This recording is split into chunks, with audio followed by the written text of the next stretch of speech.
여러분 안녕하십니까? 김질 목사입니다. 오늘은 요한복음에 대해서 살펴볼 텐데요.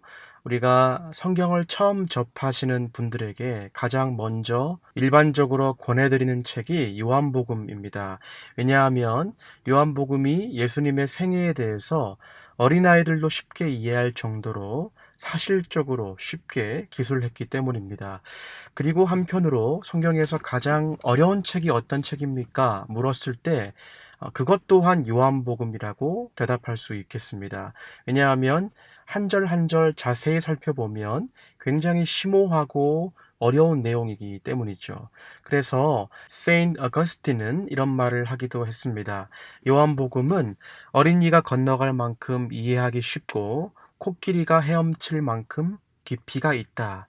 라는 말을 했을 정도로 요한복음이 쉽기도 하지만 한편으로 우리가 공부하면 공부할수록 그 단어나 문장 하나하나가 아주 깊은 영적인 원리를 담고 있습니다.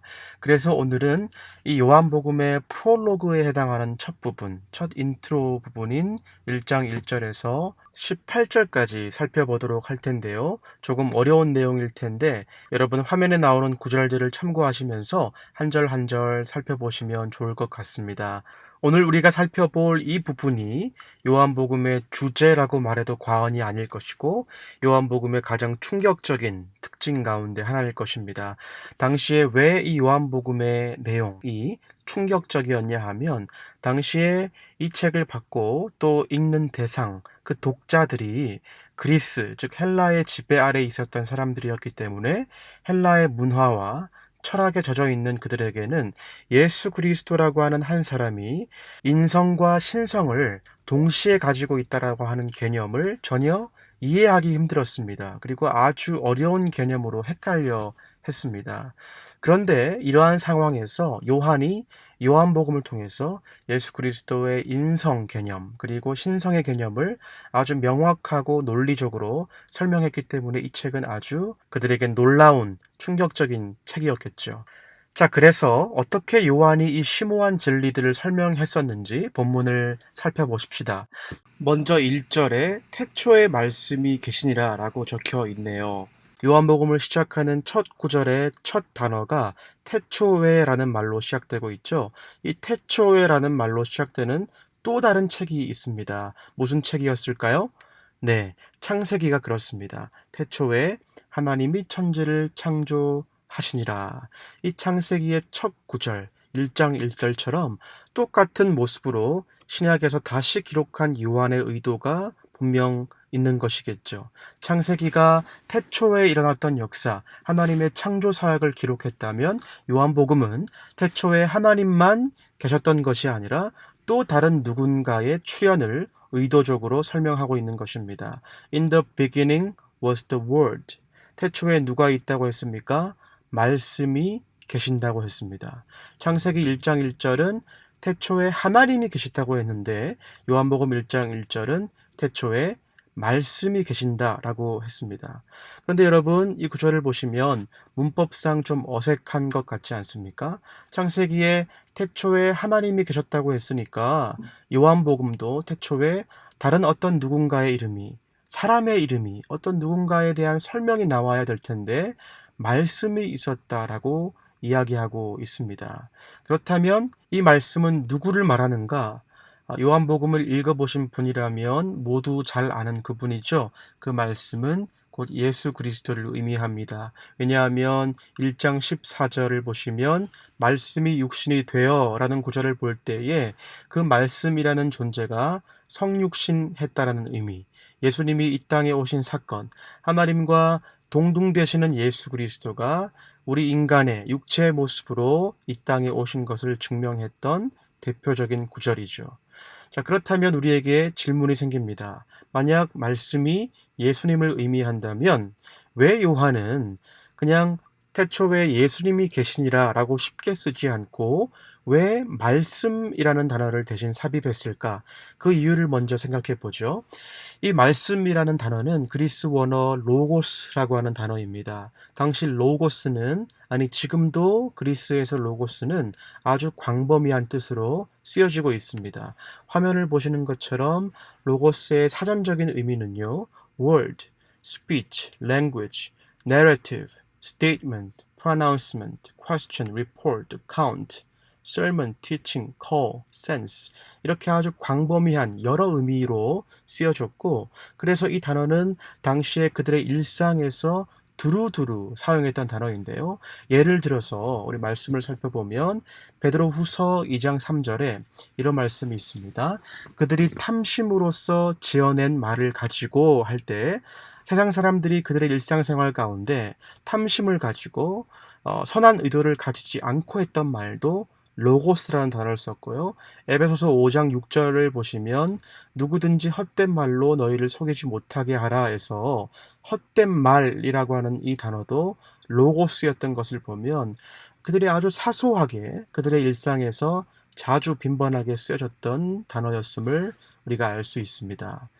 그리고 더 나아가서 그들에게 로고스는 철학적인 용어이기도 했습니다. 철학적인 의미로 해석이 되어질 때 로고스의 뜻은 합리적으로, 논리적으로 생각하는 것, 그리고 그 논리를 표현하는 말 정도로 해석이 되어지는데 그 의미가 어디까지 확대되냐 하면 그들이 생각하는 아주 광범위한 이성과 논리이기 때문에 그 이성과 논리가 우리 인간이 우주를 이해하는 범위, 그 논리까지 의미가 확대됩니다. 그래서 우주의 근원은 어디서부터인가? 만물의 근원은 어디서부터인가? 이렇게 추론을 하기 시작하면서 인간이 살고 있는 이 우주의 원리를 이해할 수 있는 논리적 근거, 논리의 의미도 로고스로 의미가 확대되었던 것이죠. 그리고 결국 우주의 근원을 찾기 시작하니까 그렇다면 그 우주는 누가 만들었을까? 결국 신의 영역, 당시에 그리스에 여러 신들이 있었죠. 제우스, 에르메스, 아테나, 포세이돈 등 여러 신들이 있는데 이런 신의 영역까지 로고스라는 단어를 사용하고 끌고 가기 시작합니다. 자, 그렇다면 다시 우리의 질문으로 돌아가 봅시다. 어떤 질문이었죠? 요한이 왜 태초에 예수님이 계시니라라고 쉽게 쓰지 않고 왜 태초에 말씀이 계시니라라고 말씀, 로고스라는 단어를 굳이 이 구절에 삽입했을까인데요. 그 이유는 방금 우리가 살펴본 것처럼 요한이 이 책을 기록할 당시에 로고스에 대한 관념이, 그 개념이 독자들의 일상 가운데, 그들의 문화 가운데, 그리고 철학적 사고가 팽배했던 헬라의 지배 환경 가운데 아주 이 개념이 팽배해 있었기 때문입니다. 그렇기 때문에 요한이 당시에 이 성경을 읽는 사람들에게 당신들이 평소에 논리적으로 이성적으로 생각하고 말하는 당신들이 합리적으로 우주를 이해할 수 있다고 생각했고 막연한 신들 가운데 하나라고 생각했던 그 로고스가 이제 진짜 오셨는데 그분이 바로 참된 신, 참된 로고스, 예수 그리스도시다라고 선포하고 있는 것입니다. 다시 말해서 그들의 환경 가운데 가장 잘 이해할 수 있는 단어를 선택한 것이 바로 로고스, 말씀이라는 것입니다. 이것이 요한이 태초에 예수 그리스도께서 계시니라 라는 말 대신 말씀이 계시니라 라고 기록했던 이유인 것이죠.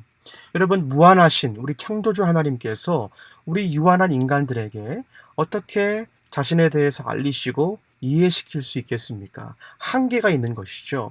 갓난 아이에게 아빠가 너를 사랑한단다, 그리고 너를 보호하고 책임지는 존재란다 라고 하는 것을 어떻게 알게 하겠습니까? 그것은 아이가 이해할 수 있는 수준으로 낮추어서 표현할 때, 말하게 될 때, 행동할 때 알게 되는 것이죠.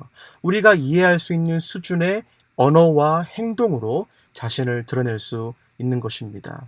그래서 그 당시 사람들은 예수님이 실존했던 인물이었음에는 대충 역사적으로 알고 있었지만 그분이 과연 신적인 존재인가, 그리고 동시에 인간의 몸으로 성육신했다라고 하는 개념에 대한 이해가 거의 당시에는 전무했어요. 그런데 요한이 이 로고스라는 단어를 사용함으로써 그들에게 뿌리 깊이 박혀 있었던 헬라 철학의 인식을 바꾸었던 것이죠. 아, 그렇지. 우리에게 익숙한 그 로고스가 일상에서 쓰여지는 복잡한 의미의 로고스가 아니라 철학적인 어떤 관념의 로고스가 아니라 요한복음에서는 이러한 개념들을 다 배제하고 말씀이 곧 하나님이심, 그리스도이심을 명백히 확언하고 있습니다. 참신, 예수 그리스도를 가리키는 로고스이구나 깨달았던 것이죠. 그래서 결국 요한으로 인해서 로고스의 의미가 일상의 로고스, 철학의 로고스에서부터 신학적인 의미의 하나님을 지칭하는 로고스로 발전하게 됩니다. 그래서 이제 이후에 요한뿐만 아니라 다른 성경의 저자들도 이제는 더 깊은 신학적인 의미로 로고스를 사용하기 시작하는데요. 고린도전서 1장 18절 보시면 십자가의 도가 멸망하는 자들에게는 미련한 것이요라고 했고, 마가복음 2장 2절에도 많은 사람이 모여서 문 앞까지도 들어설 자리가 없게 되었는데 예수께서 그들에게 도를 말씀하시더니, 이러한 구절이 있습니다. 이 구절들에서 도라고 하는 글자가 눈에 띄는데요. 이 도가 도를 아십니까의 도가 아니라 바로 로고스입니다. 십자가의 도, 복음의 의라는 의미를 로고스라는 원어로 사용을 한 것이죠. 자, 이제 다시 1절로 돌아가서 1절 전체를 한번 살펴보죠. 태초에 말씀이 계시니라. 이 말씀이 하나님과 함께 계셨으니 이 말씀은 곧 하나님이시니라. 그 로고스가 계셨는데 그 로고스가 누구와 함께 있었다고요? 하나님과 함께 계셨다. 그랬는데 이 말씀이 곧 하나님이시다. 좀 어떻습니까? 한눈에 논리적으로 잘 들어오지는 않죠. 천천히 다시 한번 살펴봅시다. 태초에 말씀이 계신데 이 말씀이, 이 로고스가 하나님과 함께 계셨고 그 로고스는 곧 하나님이시다.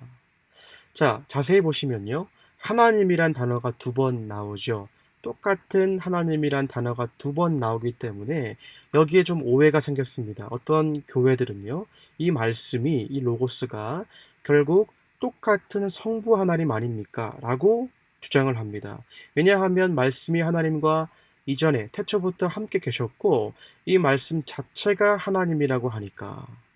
그런데 거기에는 오류가 있는 것이죠. 왜냐하면 우리말 성경과 영어 성경에는 이 하나님이라는 두 단어에 정관사가 빠져 있습니다.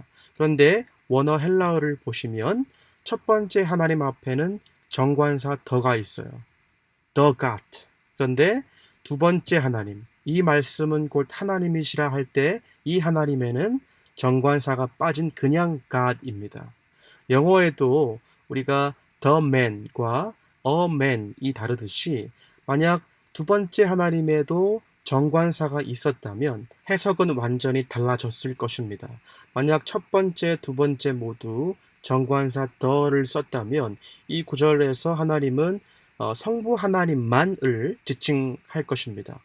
그런데 첫 번째 하나님과 두 번째 하나님을 각각 다르게 표현함으로써 같은 하나님이시지만 결국 서로 다른 인격을 가지고 있는 삼위일체의 관계 또한 이 구절에서 해석이 되어지게 됩니다. 여러분 얼마나 논리적입니까? 이 요한복음 1장 1절 한 구절 안에 요한의 아주 통찰력 있고 깊은 메시지가 우리에게 다가옵니다. 자, 이제 마지막으로 14절을 보시면요. 그 말씀이 그 로고스가 곧 육신이 되었다고 말씀합니다. 요한이 살던 시대 사람들의 또 한 가지 특징이 있다면 그들은 영적인 것과 육신적인 것들, 하늘에 있는 것과 땅에 있는 것들은 전적으로 반대되는 상반되는 것으로 여겼습니다. 그래서 그들이 생각했던 그리스의 신들은 감히 인간과 완벽히 같은 모습으로 이 땅의 낮은 모습으로 온다는 개념을 상상할 수 없었습니다. 그래서 사도행전을 보아도 이런 말씀이 있어요. 사도행전 14장 11절 12절을 보시면요. 무리가 바울이 한 일을 보고 신들이 사람의 형상으로 우리 가운데 내려오셨다 하여 바나바는 제우스라 하고 바울은 그 중에 말하는 자이므로 에르메스라 하더라. 그들의 신들이 하늘에 있다가 잠깐 동안만 인간의 모습으로 보여지는, 환상으로 보여지는 것쯤으로 착각했던 것이죠.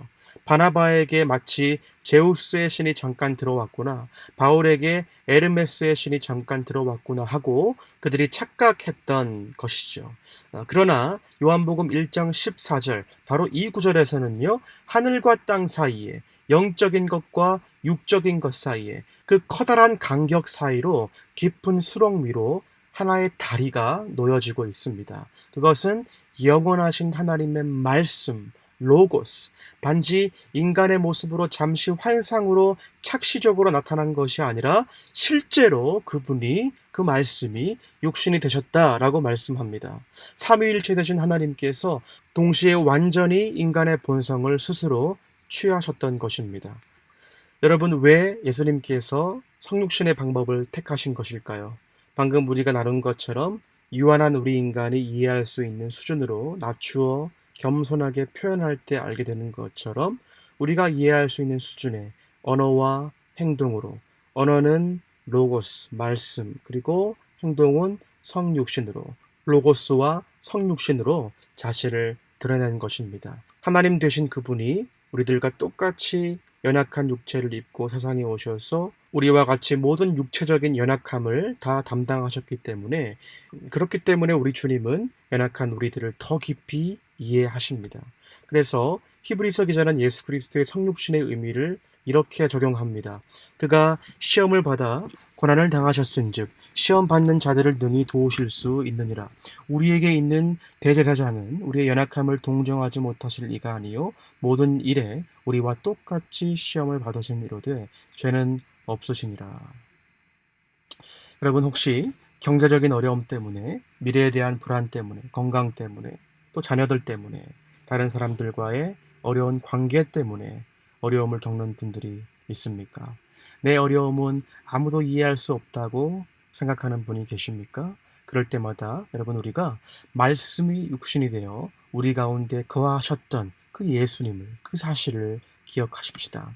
그 하나님께서 어떻게 하신다고요? 우리의 고통을 이해하십니다. 우리의 고통을 아신다고 합니다. 그리고 그 예수 그리스도가 나의 주님이십니다.